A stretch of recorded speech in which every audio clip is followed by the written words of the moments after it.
नमस्कार। चरक उद्घोष चैनल में आप सभी का एक बार पुनः स्वागत है।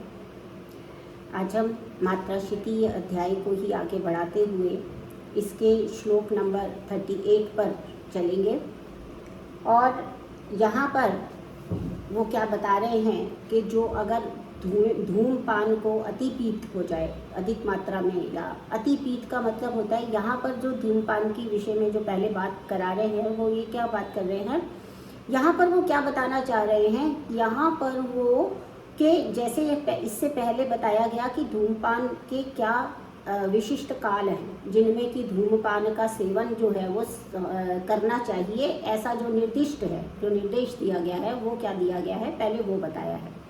तो इसी में उन्होंने कहा कि अगर काल का ध्यान ना रखा जाए तो क्या क्या उपद्रव हो सकते हैं। इसको यहाँ पर लिया गया बाधिर्यम, आंध्यम, मूकत्वम, रक्तपित्तम, शिरोभ्रमम, अकाले च अतिपीतश्च धूमा कुर्याद उपद्रवान। इसका अर्थ ये है कि अकाल में, यानी ये जो 8 काल पहले हमने पिछले लेक्चर में पढ़े सुने, उसके अलावा अतिरिक्त जो पिया हुआ और अधिक मात्रा में पिया हुआ जो धूम है वो क्या क्या करता है। बधिरता, डेफनेस है ना, अंधता है ना, ब्लाइंडनेस, मूकता तो डम हो जाना, रक्तपित्त और सिर में चक्कर आना, इस तरीके के जो काम है वो आदि उपद्रवों को पैदा करता है। और ऐसी स्थिति में क्या करना चाहिए। तत्रिष्टम सर्पिषः पानम नावनंजन तर्पणम स्नेहिकम धूमजय दोषे वायु पित्तानुगो यदि। इसका अर्थ यह है कि ऐसी स्थिति में घृतपान अभिष्ट है, इष्टः अभिष्ट है, यानी कि इसमें घृतपान कराना चाहिए, क्योंकि धूमजय जो शब्द यहाँ पर बोला गया है उसका अर्थ होता है जो अविधि पूर्वक धूम का सेवन किया गया है, उसके कारण यदि वायु जो है वो पित्त का अनुगामी हो जाता है। इसका मतलब क्या हुआ, पित्त का अनुगामी हो जाता है मतलब क्या है कि वायु का हमें मालूम है कि वो योगवाही है ना। वो कफ के साथ मिलता है तो शीतलता की वृद्धि कर देता है, वो वात के पित्त के साथ मिलता है तो उष्णता की वृद्धि कर देता है। तो जो ये हमारा वात है ये योगवाही है। तो यहाँ पे अगर उन्होंने कहा कि अगर अकाल में पिया जाता है तो उसमें स्नेहपानिष्ठ होता क्या है कि जो वात है वो इस समय पित्त का अनुगमन कर रहा है, यानी मतलब पश्चात गमन मतलब उसके पीछे पीछे चल रहा है। तो अगर ऐसा हो कि वो बढ़ जाता है तो उस केस में क्या क्या करना चाहिए। नावन, अंजन, तर्पण, ये सब स्नेह युक्त होने चाहिए। और यहाँ पर ये भी कहा शीतम तो रक्त पित्ते स्यात् श्लेष्म पित्ते विरूक्षणम। ये सब कुछ जो हो रहा है ना ये नासा के माध्यम से ही लेना है। ये जो है ना नावनम आदि भी द्रव्यकृत जो है वो द्रव्य शीतल होने चाहिए, और विरूक्षण भी नावन के लिए ही कह रहे हैं। यानी कि कभी कभी हम ये सोच लें कि अब ये जो है वो जो सिस्टमिक जो हमें वमन और विरेचन पे लेके आ गए, वैसा नहीं है। ये इस समय जो हमारा जिस रूट ऑफ एडमिनिस्ट्रेशन हो रहा है वो क्या है, नोज ही है, नासा ही है, यहाँ ये बता रहे हैं। इसके बाद उन्होंने कहा परम तो अतः प्रवक्ष्यामि धूमो येषां विगर्हिता। अब आगे वो बताने जा रहे हैं कि धूम के अयोग्य कौन कौन से व्यक्ति होते हैं, किस किस को धूम नहीं दिया जाना चाहिए। यहाँ पे मैं एक छोटी सी बात आप सभी लोगों को, जितने जो विद्यार्थी इसको सुन रहे हैं उन सबसे मैं ये बताना चाहती हूँ कि जब भी हम कोई भी क्रियाविधि करेंगे, चाहे वो कोई भी हो, जैसे धूमपान है, तो उसमें कुछ सबसे पहले तो हमें यही पता लगाना पड़ेगा ना कि इसने इंडिकेटेड किसको है और कंट्राडिक्शन कहाँ है, यानी कि कंट्रा इंडिकेटेड कहाँ है। जहाँ पर इंडिकेटेड है, सबसे पहला जो हमारा कर्तव्य है, वैद्य का कर्तव्य है, वो ये पता लगाना कि जो भी क्रियाविधि हम करने जा रहे हैं, जो भी थेरेपी हम अप्लाई करने जा रहे हैं, उसके अंदर कोई ना कोई तो उस क्रियाविधि का कोई ना कोई योग्य और अयोग्य हमें पता होने चाहिए। तो अभी यहाँ अयोग्य बता रहे हैं कौन है, क्योंकि पहले उन्होंने बता दिया कि जो वात कफात्मक रोग होते हैं उसमें देते हैं और क्या क्या किन किन में देते हैं। हम यहाँ पर जो अयोग्य हैं उनके बारे में बता रहे हैं। परम तो अतः प्रवक्ष्यामि धूमो येषां विगर्हिता न विरुक्तः पिबेत् धूनम न कृते बस्ति कर्मणानि। यानी कि अब इसके बाद जो है, जो धूमपान जिनमें निषिद्ध है उनका कथन करने जा रहे हैं। तो कौन कौन है वो? विगर्हिता, निंदित है, निंदित है यानी कि कंट्राइंडिकेटेड है, नहीं करना है।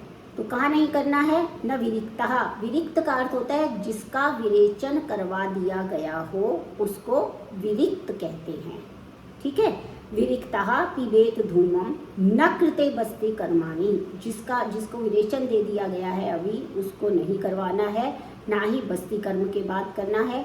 न रक्ति न विषेणार्थो, यानी कि जिसको रक्त पित्त के कोई रोग हो गए हो, रक्त विकृति हो, जिसमें रक्ति का अर्थ क्या है? जिसके अंदर किसी भी प्रकार की रक्त की विकृति हो, क्योंकि हमें मालूम है कि धूम जो है वो उष्णता जो है प्रोड्यूस करेगा, उष्णता की उत्पत्ति करता है, और पित्त और रक्त का आपस में संबंध है ना। रक्त जो है वो पित्त का आश्रय है, तो जब आश्रयी की वृद्धि होती है तो आश्रय की भी वृद्धि होती है। तो इसलिए यदि उष्णता की वृद्धि होगी तो पित्त बढ़ेगा, और पित्त बढ़ेगा तो रक्त की विकृति होगी। इसलिए जो रक्त ऑलरेडी विकृत है उसमें भी ये नहीं कराते हैं। ना विषेणार्थो, जो किसी भी प्रकार के विष से पीड़ित है उसको भी नहीं देते हैं। ना शोचन ना च गर्भिणी, यानी कि अगर कोई व्यक्ति शोकग्रस्त है तो उसको भी जो है वो धूमपान नहीं कराया जाता है, और गर्भिणी को भी धूमपान नहीं कराया जाता है। इसके बाद कहते हैं ना श्रमे न मदे न आमे न पित्ते न प्रजागरे। आपने क्या कहा? ना भ्रम, जब किसी को बहुत, ना श्रमे यानी कि जो बहुत थका हुआ हो उसको भी नहीं, ना मदे जिसने मदाते मद का कुछ पान ज़्यादा कर रखा है वो भी नहीं, ना आमे आमावस्था में, अपक्वावस्था में उसमें भी नहीं करना है, ना पित्ते ना प्रजागरे, ना ही पित्त की वृद्धि की स्थिति में, और ना ही रात्रि जागरण जिसने किया हो उसे भी नहीं देना। ना मूर्छा भ्रम तृष्णासु ना क्षीणो ना अपि च क्षते, जिसको मूर्छा हो रही हो या जिसको भ्रम यानी कि वर्टाइगो कुछ हो रहा हो, प्यास लगी हो, बहुत क्षीण हो, और ना अपि च क्षते, और क्षत किसी प्रकार का कोई व्रण, कोई उसको इंजरी हो रखी हो तो वो भी नहीं। ना मद्य,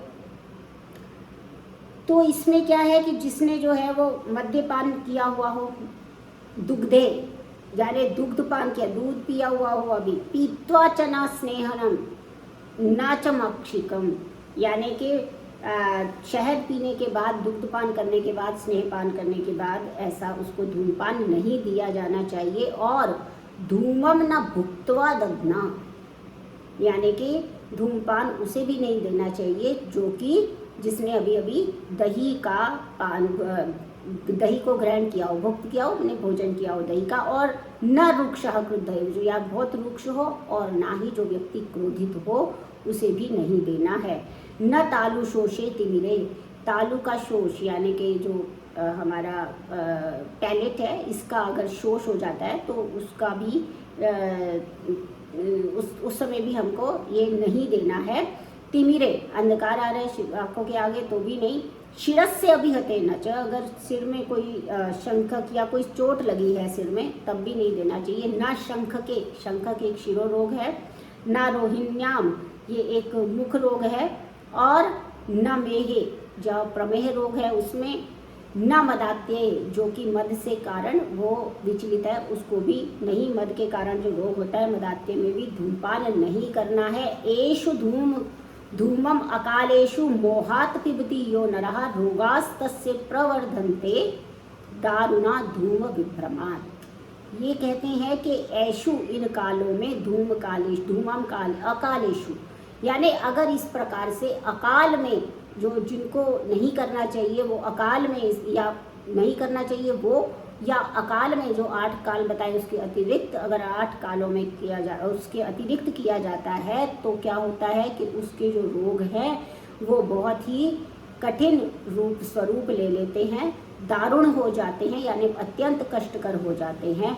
धूम विभ्रमात्, क्योंकि धूम के कारण वो जो है विभ्रमित हो जाता है, धूमपान के दोष के कारण उसको जो है चक्कर आना और विशिष्ट प्रकार के जो रोग हैं वो हो जाते हैं। तो ऐसा नहीं करना चाहिए। धूम योग्यः पिबेद दोषे शिरो घ्राण अक्षि संश्रये घ्राणेन सेन कंठस्थे मुखेन घ्राणको वमेत। उन्होंने कहा कि धूमपान के योग्य जो धूमपान के योग्य जो पुरुष हैं वो शिर जो दोष शिर नासिका तथा आँखों में शिर नासिका और आँखों में जो दोष आश्रित हों तो नासिका से धूमपान करे। वो पर्टिकुलर ऐसी स्थिति बता रहे हैं कि कब नासा से धूमपान करे, मुख से नहीं कहा है। और यदि कंठस्थे मुखेन घ्राण को तवेव में, यदि दोष कंठस्थ हो तो मुख से धूमपान करे। नासिका से धूमपान करने वाला आस्येन धूम कवलान पिबन घ्राणेन न उद्वमे, यानी कि वह जो उस धूम को मुख से ही निकाले, नासा से जो धूम है वो बाहर नहीं निकालना है, ले चाहे नासा से चाहे मुंह से, ठीक है, चाहे वो नाक के थ्रू धुएं को ले इनहेल करे या मुंह से ले, लेकिन वापस जो निकालना है वो मुंह से ही निकालना है।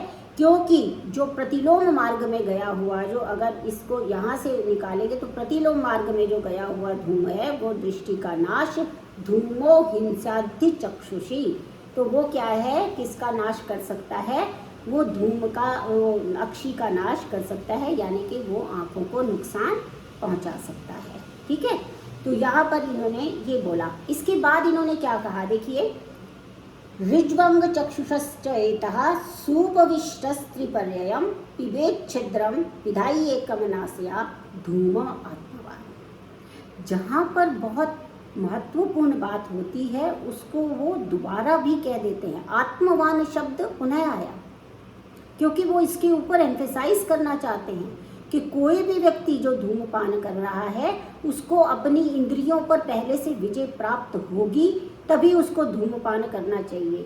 आत्मवान जो होता है उसको क्या करना है, पिधाए एक छिद्रम, दो नासा है, एक छिद्र को बंद करके दूसरे से छिद्र से उसको लेना है। आत्मवान है पुरुष सभी। अब क्या करना है, ऋज्वंग चक्षुषश्चेता, यानी कि सभी जो उसके अंग प्रत्यंग है उसको एकदम स्ट्रेट रखेगा इस तरह से, और वो सामने देखेगा, आंखों से रिजु सीधा रखकर और मन को उसी में लगाकर सुखपूर्वक बैठा हुआ एक छिद्र को बंद करता है और फिर नासिका से 3 पर है।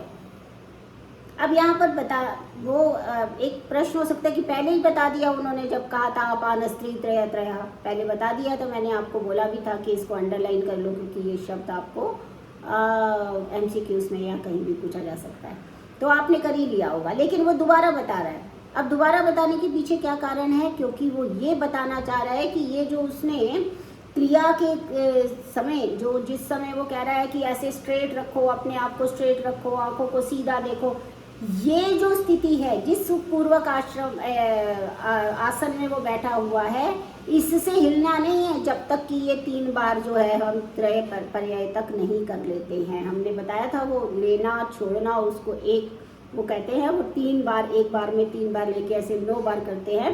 तो वो जब तक ये पूरी क्रिया खत्म नहीं हो जाती, जब तक ये पूरा का पूरा, जिसे कहते हैं कि एक सेट ऑफ जो प्रक्रिया है, जो सेट ऑफ ये जो प्रोसीजर है पूरा, वो पूरा नहीं हो जाता, तब तक उसको स्ट्रेट रहना है। इस बात को बताने के लिए, इस चीज़ पे एम्फेसाइज करने के लिए उन्होंने दोबारा से अपान ये त्रिपर्याय का प्रयोग किया, अदरवाइज वो एक ही बार करके छोड़ देते। मैंने आपसे कई बार, जैसे भी चरक संहिता आप पढ़ते हैं तो आपको ये बात अपने आप को बतानी पड़ेगी कि चरक में यदि कोई पंक्ति, कोई शब्द जो है वो पुनः आया है तो निश्चित रूप से वह किसी विशेष बात को इंगित कर रहा है, उसको समझने की आवश्यकता है। ठीक है ना, बिना कारण के वो एक मात्रा भी नहीं लिखते, क्योंकि ये न केवल चरक संहिता की विशेषता है अपितु ये संस्कृत की अपनी विशेषता है। एक विसर्ग और एक हलंत से भी जो अर्थ है वो बदल जाते हैं। इसलिए यहाँ तक कि चरक में भी और संस्कृत में विशेष रूप से पर्यायों का भी प्रयोग जो है वो संदर्भ देखकर किया जाता है। इसलिए यदि एक ही चीज़ का कोई अन्य पर्याय वहाँ पर लिखा हुआ है तो ये समझ जाना चाहिए कि ये इसका भी प्रयोजन कुछ और है। ये ऐसा ही नहीं कि कोई भी पर्याय कहीं पे भी उन्होंने लगा दिया, उसका भी विशिष्ट प्रयोजन है। तो इस बात का आपको ध्यान रखना चाहिए। यहाँ पर एक शब्द और आया है सुपविष्टः। सुपविष्टः का अर्थ होता है सम्यक प्रकार से अवस्थित, अच्छी तरह बैठा हुआ, आराम से, ठीक है ना। तो इसलिए इसको यहाँ पर लिया। और न उपक्रम मात्रे, इसमें टिप्पणी वही है, न उपक्रम मात्रे, यानी कि सिर्फ एक बार नहीं, कि प्रक्रिया संपन्न होने तक, पूरी प्रक्रिया संपन्न होने तक उसको अपने जो उसके जो शरीर है वो उसी स्थिति में रहे, ठीक है। तो इसको हमने ऐसा कहा। इसके बाद जो वो डिस्क्रिप्शन दे रहा है कि नलिका, धूम नासिका और धूम नेत्र का परिणाम कैसा होना चाहिए नलिका का, तो क्या कहते हैं, ये भी जितने अभी अंगुली बताया गया है, ये प्रमाण, ये आपके जो आपका MCQs होते हैं उनमें कई बार इस प्रकार के प्रश्न पूछ लिए जाते हैं। तो जहाँ जहाँ पे भी प्रमाण लिखा होगा, स्पेसिफिकली लिखा होगा, तो मेरी छात्रों से अनुरोध है कि उसको ध्यान में रखें, याद रखें। तो क्या कहा, चतुर्विंशतिकम नेत्रम स्वांगुलिभि विरेचने द्वात्रिंशद अंगुलम स्नेहे प्रयोगे प्रयोगद्य अर्धम इष्यते ऋजु त्रिकोश फलितम कोलास्थ्य प्रमाणितम बस्ती नेत्र समद्रव्यम धूम नेत्रम प्रशस्यते। इसका क्या अर्थ है कि 24 विरेचनार्थ अगर हम धूमपान जो है विरेचन के लिए दे रहे, यानी कि अगर हम शोधन के लिए, कभी भी हम शोधन का प्रयोग, तो उसमें विरेचन शब्द, शिरो विरेचन है ना। तो जैसे मैंने आपको आश्योतन के लिए बताया कि आश्योतन में भी क्या होता है, आश्योतन में भी जो है हमने बताया था कि उसमें जो नेत्र है वहाँ से वो दोषों का श्रावण बाहर करवाना है ना। तो तभी तो वो दृष्टि जो है वो प्रकाशित होगी, जैसे हमने कहा था आकाश में चंद्रमा की तरह। कैसी होगी, जब तक कि वो दोष उसकी शरीर से निकल नहीं जाते तब तक वो नहीं हो सकती, ठीक है। तो इसमें चतुर्विंशति, ये 24 अंगुल का है, और स्नेहिक धूमपान के लिए 32 अंगुल, और प्रायोगिक के लिए स्नेहिक धूमपान के नाम से 1.5 गुना यानी 36 अंगुल जो है वो धूमनेत्र होना चाहिए। अध्यर्थम इष्यते, यानी कि 1.5 गुना जो है 36 अंगुल का धूमनेत्र होना चाहिए। उसके अलावा क्या कहते हैं, ऋजु त्रिकोश फलितम कोलास्थ्य अग्र प्रमाणितम, यानी तीनों कोशों से युक्त और आगे की ओर वो कोलास्थि के प्रमाण जितनी होनी चाहिए। ये सारे प्रमाण, जैसे कोलास्थि प्रमाण, इसको ध्यान में रखना है कि ये बेर की जो गुठली होती है ना, उसके बराबर का छिद्र होना चाहिए। तो ये आपके MCQs में पूछे जाने वाले क्वेश्चन है ना, कि विरेचनार्थ जो है 24 अंगुल है, स्नेहिक के लिए 32 अंगुल है, प्रायोगिक के लिए उससे 1.5 गुना है, अध्यर्थम तो वो 36 अंगुल है, और त्रिकोश फलितम यानी कि वो कर्व होने चाहिए, उसके अंदर कर्व बने होने चाहिए। और उसके साथ उन्होंने क्या कह दिया कि जिन धातुओं से बस्ती नेत्र बनता है, बस्ती नेत्र किन धातुओं से बनता है, जो सोना चांदी तांबा जिससे भी बस्ती नेत्र बनता है उसके अकॉर्डिंग ही जो है वो इसका भी जो धूम नेत्र है उसका भी उन्हीं धातुओं से बनना चाहिए, उन्हीं धातुओं से ये निर्मित होता है। अब ये त्रिकोश फलितम का अर्थ क्या है कि 3 पर्वों से समन्वित, 3 पर्वों से समन्वित, वो बीच में कर्व्स होने चाहिए। क्यों? क्योंकि जब वो डायरेक्ट जाएगा ना, अगर वो डायरेक्ट वो धुआं जाएगा तो वो बहुत उष्ण होता है और उससे फिर वो क्या है कि नुकसान पहुंच सकता है। 3 से समन्वित ये धूम नेत्र होना चाहिए, कर्व वाला होना चाहिए, ताकि वो धीरे धीरे टकरा के थोड़ा उसकी जो इंटेंसिटी है वो कर्व्स में घुस के थोड़ी कम हो जाए, तो फिर उसको लेने में कोई हानि नहीं होगी। अदरवाइज वो नासा को, म्यूकोजा है ना, म्यूकोजा को इरिटेट कर सकता है, वहाँ पर जख्म बना सकता है, नेत्रों को हानि पहुँचा सकता है। तो इसलिए उसमें कर्व होने चाहिए ताकि वो जो धुआं जाए तो उन कर्व से टकराए और थोड़ा थिन हो जाए, थोड़ा उसकी इंटेंसिटी कम हो जाए, तो फिर वो उसको आराम से ले सकते हैं, है ना। तो ये उन्होंने बताया, क्यों उन्होंने बता दिया, दूराद विनिर्गतः पर्वतचिन्नो नाड़ी तनुकृतः न इंद्रियम बाधते धूमो मात्रा कालनिशी। ठीक है ना, वही बात उन्होंने बता दी कि दूर से निकला हुआ और पर्व भागों से टकराने के कारण छिन्न हुआ, छिन्न हो जाते हैं धुआं की वो जो इंटेंसिटी एकदम से एक लाइन में धुआं जा रहा है और बीच में अटक अटक के जा रहा है, तो वो मंद वेग वाला होने के कारण नाड़ी से आगे मतलब पतला हो जाता है फिर वो, और धूम उचित मात्रा में ठीक समय पर सेवन करने से इंद्रियों को बाधा नहीं पहुंचाता है। दो कंडीशन है, एक ठीक समय पर सेवन करना है, तो और दूसरा उचित मात्रा में करना है। उचित काल और उचित मात्रा, इनका ध्यान अवश्य रखना है। फिर उन्होंने कहा कि सम्यक पीत धूम के जो है लक्षण जो है, सम्यक पीत का क्या मतलब है, यदा च उरश्च कंठश्च शिरश्च लघुतां व्रजेत कफश्च तनुतां प्राप्तः सुपीतम धूममादिशेत। अब क्या कहते हैं, सम्यक पीत अगर धूम हो गया है तो उसके लक्षण क्या है कि उरह कंठ शिर में लघुता को प्राप्त हो जाए और कफ ढीला हो जाए, पतला हो जाए जो जमा हुआ था, तो धूम ठीक से पिया गया है ऐसा समझना चाहिए। फिर कहते हैं अविशुद्धः स्वरो यस्य कंठश्च स कफो भवेत् स्तिमितो मस्तकश्च एवं अपीतम धूममादिशेत्। क्योंकि कोई भी हम क्रियाविधि कर रहे हैं या तो वो उसका हीन योग होगा या अति योग होगा, असम्यक योग। तो अब सम्यक पीत के हो गए, अब असम्यक के क्या कहते हैं कि असम्यक अगर होता है तो धूम्रपान से जिसका स्वर शुद्ध ना हो, अविशुद्धः स्वरो, क्लैरिटी, अभी जैसे वॉइस है तो वो क्लियर होती है, वो रुकने लगती है, तो वो ना हो, क्लियर हो, सिद्ध साफ हो, है ना, ये स्पष्ट ना हो, स्वर शुद्ध ना हो, और कंठ कफयुक्त हो, भरा हुआ लगे। मस्तक और शिरा प्रदेश में स्तिमितता, स्तिमितता का अर्थ होता है जकड़ाहट हो जाना, जकड़ाहट, जकड़ जाना, जैसे मतलब स्टिफनेस फील होना। और जैसे स्तिमितता, वैसे तो जो शास्त्र है ना वो तो कहता है कि ऐसे लगता है जैसे किसी ने उसको गीले कपड़े से बांध दिया, बिल्कुल जो हमारे जो शास्त्र हैं उसमें जो विवरण दिया गया है, जो शब्द से वो चित्रण कर देते हैं कि कैसा है ना, ये भाषा की सुंदरता है।